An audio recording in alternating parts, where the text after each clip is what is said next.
Norrin, thank you very much for the introduction. And the bad guys on the other side of the hedge, I mean, what's the story? I see the persons who own this operation or set it up. You guys are allowed to come on this side, you know, anyway, thank you all very much. Thanks for the introduction and for your service and the service of your husband. I mean that sincerely.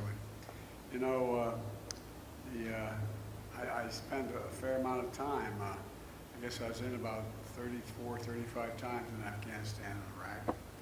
And you were at Camp Victory where my son was at camp. His hooch was only about a couple hundred yards from that burn pit. And he came home with stage 4. He went as the healthiest guy in his division, not division, his regiment. And came home with stage 4 glioblastoma. So we owe a lot of folks. You know, a lot of you here are veterans of Iraq and Afghanistan. As I said, I visited both war zones as a senator and vice president a lot, and some godforsaken areas that you were assigned. And I watched you. I observed your incredible courage firsthand, not a joke. That's why you reinforced my belief that veterans are literally the spine, the very sinew of what America is. Not a joke.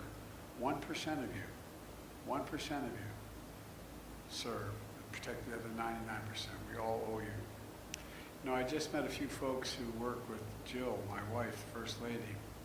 She started an outfit called Joining Forces when she was the First Lady to make sure that we took care of the military families while the people were deployed.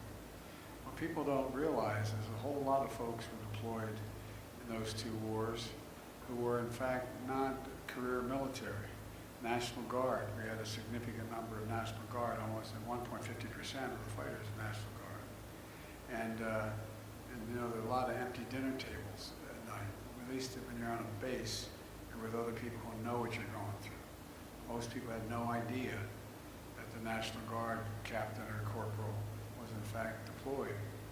And she started this outfit too in the state of Delaware, my wife, to say, convince people that they should reach out because, you know, the only kid in school who his dad doesn't show up is the kid whose dad's deployed. No one knows it. And so she started a process where she got all the schools, and not only Delaware, but across the country, to begin to say, point out the fact that their mom or dad was deployed. It makes a difference. They're not looking for it, but it makes a difference is knowing people know. Knowing people know. To all the veterans here and your families, as I said, we owe you. I've said many times before, we have many obligations to the country.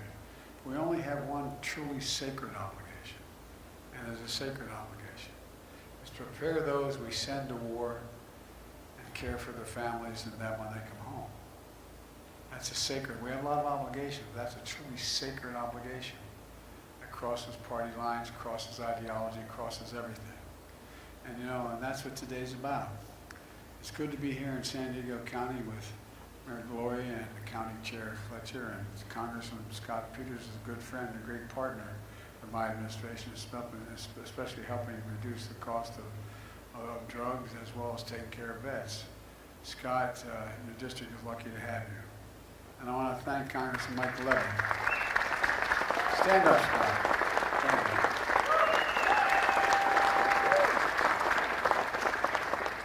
Well, this guy's the real deal.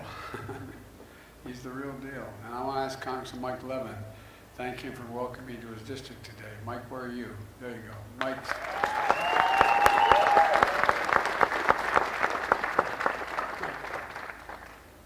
Mike and I have a lot in common. We both were married way above our station. Mike's hell of a guy, a champion for his constituents, especially veterans who live here, not far from Pendleton, across the street, figuratively speaking. You know, and that's why in my State of the Union address I said that I laid out what I called a unity agenda, an agenda that everybody could agree on.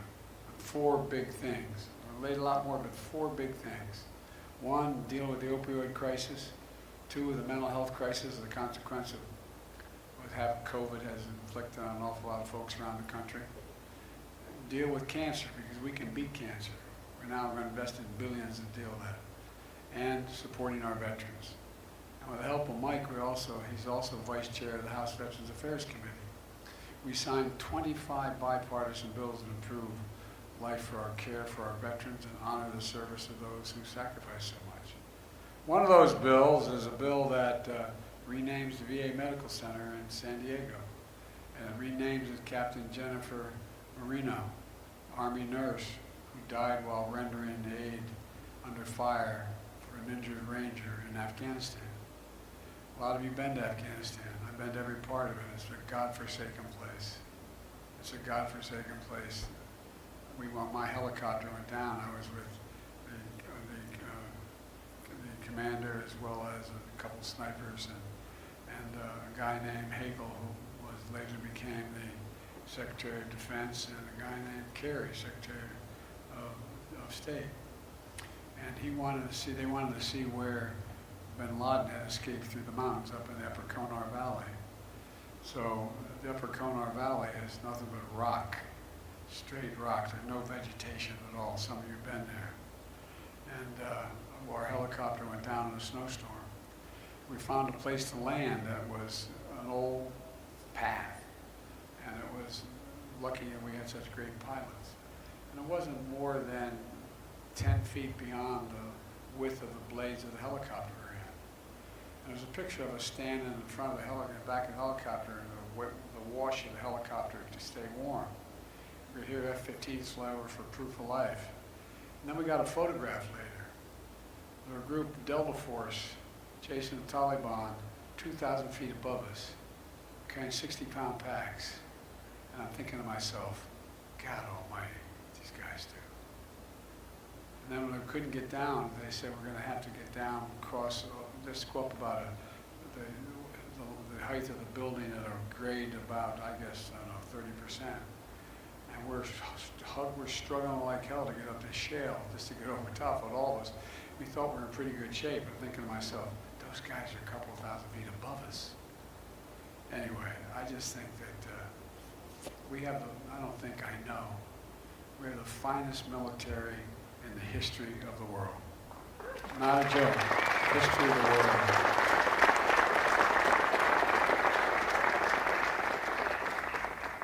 Both my fellows helped me pass a thing called the Bipartisan PACT Act, the most significant law in decades to help millions of veterans who were exposed during the military service to toxic substances, like from burn pits, the size of football fields, 8-10 feet deep. Just an incredible place where they incinerated waste of war tires, poisonous chemicals, jet fuel, and so much more. We found out, just like if those firemen after 9/11 fighting that blaze, that toxic smoke caused a lot of deaths, caused a lot of cancer, caused a lot of problems. So when they came home, many of the fittest and best trained warriors were not the same. They came home with headaches, numbness, dizziness, cancer. The PACT Act empowers the Department of Veterans Affairs to determine more quickly if a veteran's illness is related to toxic exposure. And for the families or veterans who died of toxic exposure, it means monthly stipends, life insurance, tuition payments for their kids to get to school. It's the least we can do for them. The least we can do for them. Folks,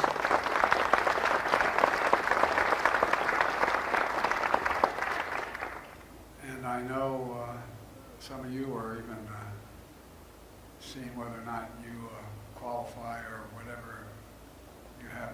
Anyway, won't go into it, but it's tough stuff. But we have an obligation. And the way the American Rescue Plan that I signed with Mike's help invested $17 billion in the VA, Veterans Affairs, mental health and suicide prevention. As a lot of the veterans here know, more vets are dying on a daily basis, monthly basis from suicide than in war. More are dying of PSD than in war. It was averaging 21 a month. And guess what? Even though some of you are vets know, you have a family member call and say, you got to come in, he needs help, he needs help. And I said, we can't do it right away. Can you come in 3 days? That ends. That ends. You've got to be seen immediately, because it's literally life and death for an awful lot of folks. Folks, the reason we're here today is because of another law that I signed with Mike's help, and it matters for our economy and national security of our veterans. It's called the CHIPS and Science Act. It's a groundbreaking law that's going to build the future here in America. Here in America. I'm here at Viasat today because when it comes to supporting veterans and winning the economic competition of the 21st century, this is the outfit you want to be with. You've been wonderful on both counts.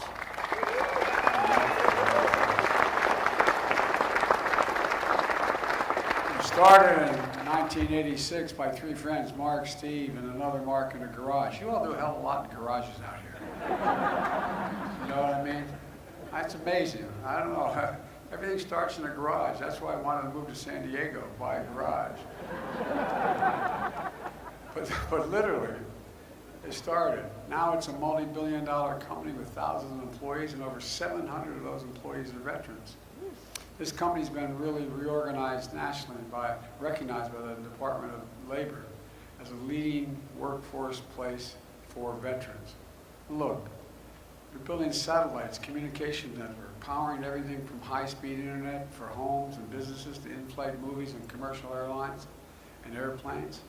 A system that tracks cargo in real time, trucks at sea and ports. And you also equip plane I fly in, Air Force One.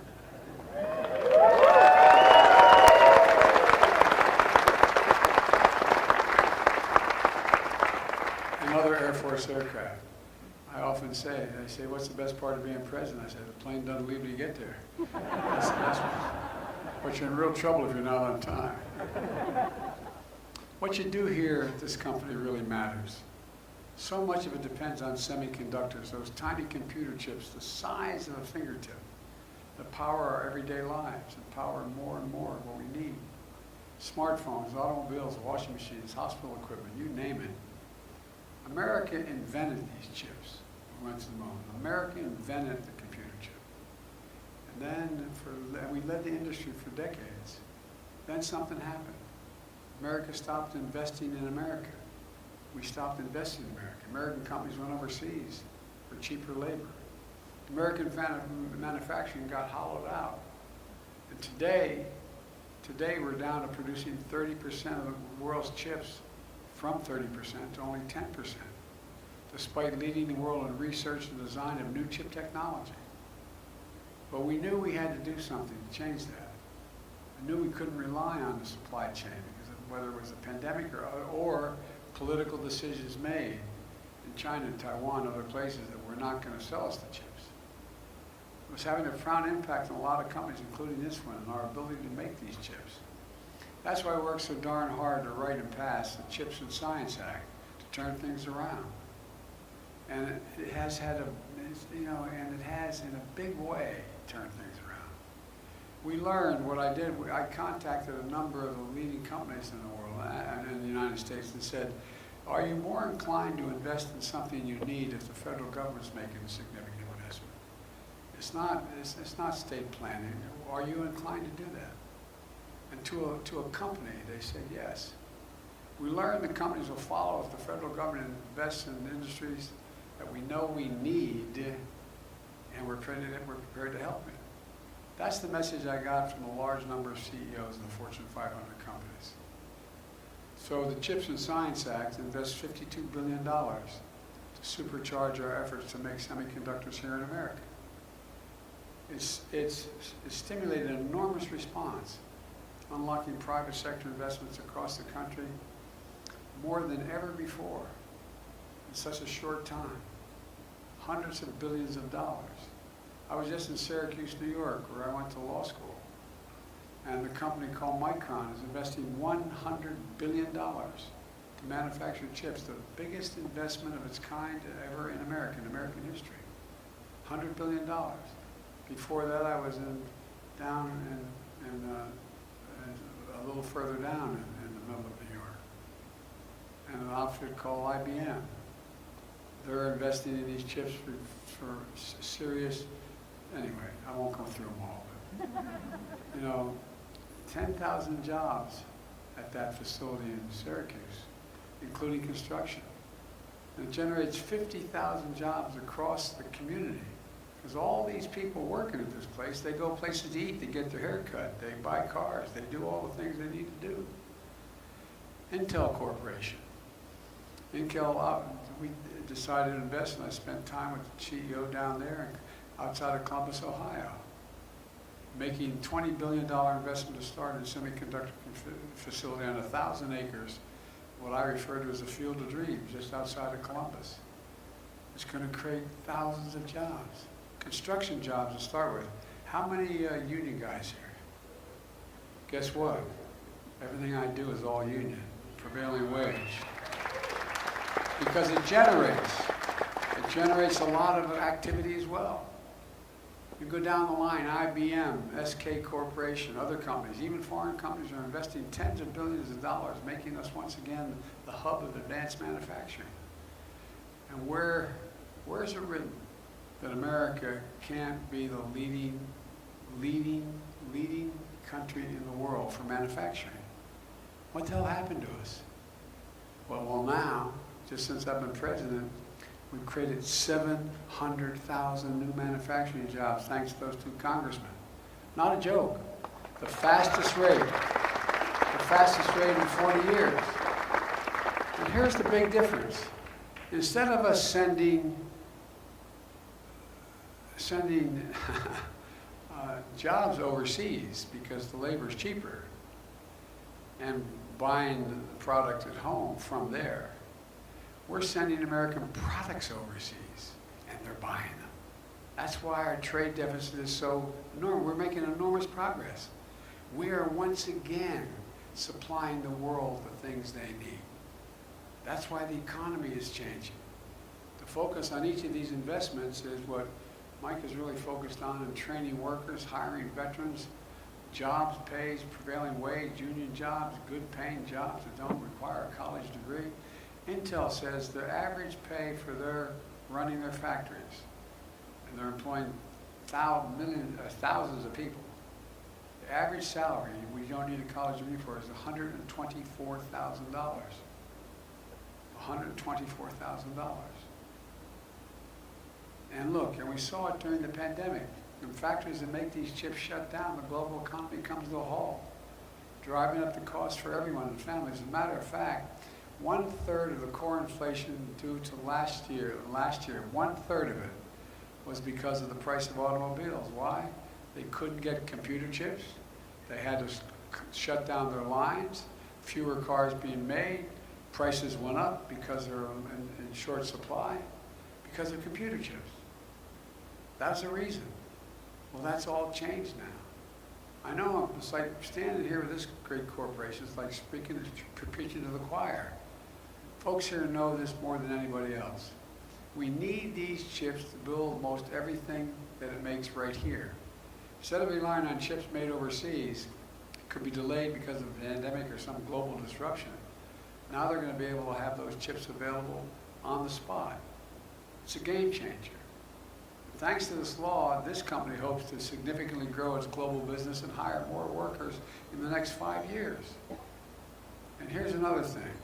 This is also a national security issue. A national security issue. Earlier this year, I went down to the Lockheed factory in Alabama, where they make Javelin missiles. Guess what? We were having trouble. We were having trouble supplying the Javelin missiles to Ukraine because they didn't have the chips. They didn't have the computer chips to help defend themselves against Putin's brutal and unprovoked war. We were sending these guys these javelins. We need semiconductors, not only for those javelins, but also for other weapon systems that exist today as well as in the future. One of the reasons why Russia's having a hard time, I'm not going to go into it, it'll take too much time, we're having a hard time supplying their military, is we've been not ineffective in making sure they have difficulty getting what they need to build theirs. The United States has to lead the world in the production of these advanced chips. This law is exactly that. And the law is about science as well. You know, decades ago, in the United States of America, we used to invest in ourselves. America invested 2% of its GDP, 2% of its GDP in pure research and science. Well, over the years, we walked away from that. We invest less than 0.7% of our GDP in science and research and development. Those 2% was pure investment in research and development. We used to rank number 1 in the world in research and development. Now we rank number 9 when I came to office. And China, a decade ago, was number 8. Now they're number 2 in the world. Number 2 in the world. Does anybody here think that the future doesn't rest in major breakthroughs in technology and science? And other countries are closing in fast. Well, the CHIPS and Science Act sets us on a path to move up again, to boost research and development funding back up closer to 1% quickly, fastest rate in any single year in 70 years. But there's another law that we got that really matters because of both these guys that helped me get done. We finally decided we're going to move up from being ranked number 13 in the world in infrastructure. The United States, 13 in the world, back to number 1. Ask any business leader, and many of you in this audience, what's the one most important factor in considering where you're going to decide to invest and locate your factory? Well, it's whether you have the means to transport products around the world quickly, safely, and well. It's whether the employees have safe and thriving living places to live. With Mike's help, I signed the law, the Bipartisan Infrastructure Bill, the most significant investment in our nation's infrastructure since Eisenhower's interstate highway system. Literally. It's a lot of money. $1.2 billion, a lot of money. I also want to thank Scott. He was a prime mover as well. For example, I know a thing or two about rail corridors. I know about the Northeast Corridor. The joke is, when I was in the Senate, they called me Mr. Amtrak. I commuted 250 miles a day for 58 miles a day for 36 years because my wife and daughter were killed when I first got elected, and I started going home because I had a family, help take care of my kids, and never stop. So I know a lot about corridors. I know a lot about their impact on things, the Northeast Corridor. Because of the billions for rail in this new law, because of Mike and Scott's leadership, we're going to make sure the second busiest rail corridor in America, connecting San Diego and Los Angeles, is going to be open and running for a long time. We have the money to get it done. We have the knowledge to get it done. Look, folks, I came here because it's an example of one of the bright spots we're seeing across the country, where America is reasserting itself. As simple as that. 10 million new jobs in 20 months. This morning I learned that we added another 261,000 jobs this month. By the way, New York Times media reports they call the report the Goldilocks report. I have my shotgun waiting for the wolf. Look, unemployment's not it went up 0.2% to 3.7%, among the lowest in 50 years. Unemployment among veterans is historically low. Putin's invasion of Ukraine sent gas prices soaring around the world. Because of actions we've taken dealing with the petroleum reserve and other things, prices are coming down here at home. They're now down to $1.22 since their peak this summer. Folks, our economy continues to grow and add jobs even as gas prices continue to come down. We got a lot more to do. But we also know folks are still struggling with inflation. It's our #1 priority. That's why, with Mike's help and Scott's help, I signed the Inflation Reduction Act to bring down the cost of everyday things that we talk about around the kitchen table. My dad used to say everybody needs just a little breathing room. I come from a family like many of you do, a good family, middle-class family. We weren't poor. My dad, we lived in a 3-bedroom split-level home in a development, 4 kids and a grandpa. And thin walls from my grandparents, my parents, but all kidding aside. Everything that happened, was at the kitchen table. When the price of gas went up, we talked about it. It was a problem. It was a decision. But it's all, what are the bills people have to pay every month, a lot of people? Well, guess what? Every month, a lot of people have prescription bills they have to pay on a regular basis. Every month, they have health care premiums, energy costs, cost of heating their homes. And how much of that is critical to working and middle-class families? What can you do about it? Well, I'm working like hell to deal with energy prices. I'm going to have a little, as I say, come to the Lord talk with the oil companies pretty soon. But here's the deal. Take prescription drugs. We pay the highest price for prescription drugs of anywhere in the world. The same exact drug, made by the same exact company. That drug sold in San Diego and that drug sold in Paris is considerably cheaper buying it in Paris. Same company, same drug, same everything. We decided, I've been trying to do it for a long time when I was a senator and vice president, take on big pharma. Been trying to do it for a long time. But this time, we beat them. The law gives Medicare the power now to negotiate lower prescription drug costs, just like it's given VA. The only outfit that couldn't negotiate prices was Medicare. VA Medicare does that. VA negotiates what they'll pay for a certain drug.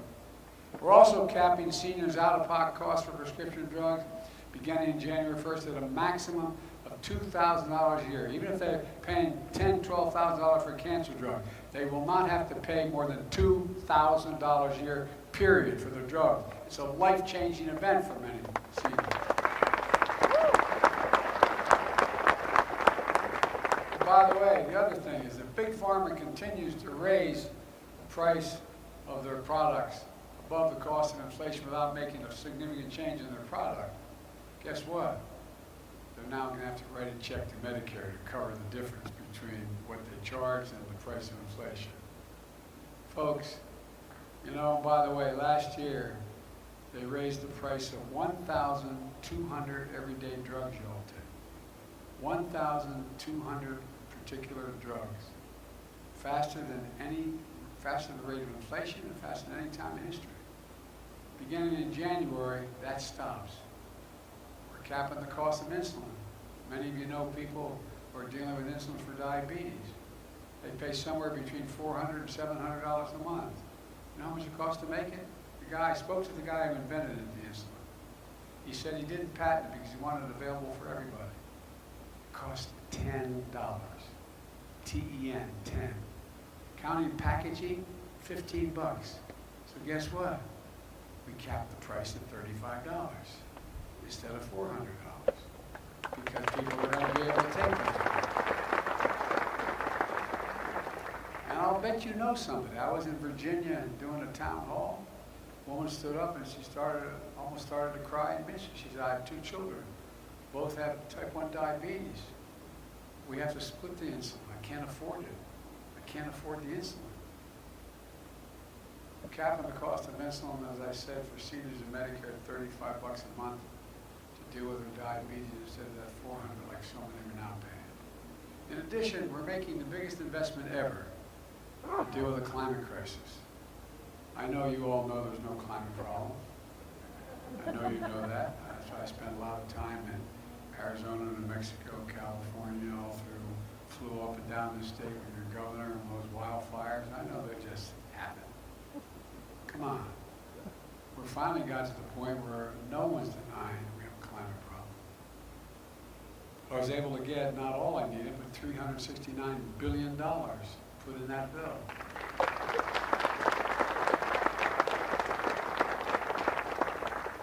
We had, I think the guys were with me, the Congress were with me when I invited the CEOs of the auto companies to the White House lawn in the back, behind the White House. And I talked about automobiles, and they talked about electric vehicles. At the time, Amy Barra Chairman Barra of General Motors, was suing the state of California because you had a higher standard for emissions than the rest of the country, and they said they couldn't do that. Well, she left that meeting and she dropped the suit. Called me up and said they're going to go all electric by 2035. Every other company has signed up to do the same thing. So we're working with the auto industry to transition to electric vehicle future, providing tax credits to buy electric vehicles, as well as, any IBW guys here? Well, guess what? You guys are going to install 500,000 charging stations around the country. So it's going to be, that's like 500,000 gas stations. Not a joke. 500,000. Because people are going to say, I'm not buying a vehicle because I can only take X number of miles. And by the way, we're investing billions of dollars, and many of you are investing billions of dollars in battery technology. We're now changing the nature of the life of the battery. Folks, it's also now cheaper to generate electricity from wind and solar than it is from coal and oil. Literally cheaper, not a joke. I was just, and so we can accommodate that transition. I was in Massachusetts about a month ago on the site of the largest old coal plant in America. Guess what? It costs them too much money. They can't count. No one's building new coal plants because they can't rely on it, even if they have all the coal guaranteed for the rest of the existence of the plant. So it's going to become a wind generation. And all they're doing is they're going to save them a hell of a lot of money and using the same transmission line that transmitted the coal-fired electric on. We're going to be shutting these plants down all across America and having wind and solar. We're also providing tax credits to help families buy energy-efficient appliances, whether it's your refrigerator or your coffee maker. We're going to put solar panels on your home, weatherize your home, things that save an average. The experts save a minimum of $500 a year for the average family. Look, we're doing all this while we reduce the federal deficit. I hear from my friends in the other team that those big spending Democrats, well, I inherited a gigantic deficit. This year alone, under our leadership and the help of my colleagues in the Congress, guess what? We cut the federal deficit, this 1 year by $1.4 trillion, more than any time in American history. Any time. We cut the federal deficit in half, while doing all this. And last year we cut it by $350 billion. And we're going to reduce it further over the next decade by another $250 billion. Because I hate to say this, but if you're one of those corporations paying zero tax, that's over, man. You're paying 15% now.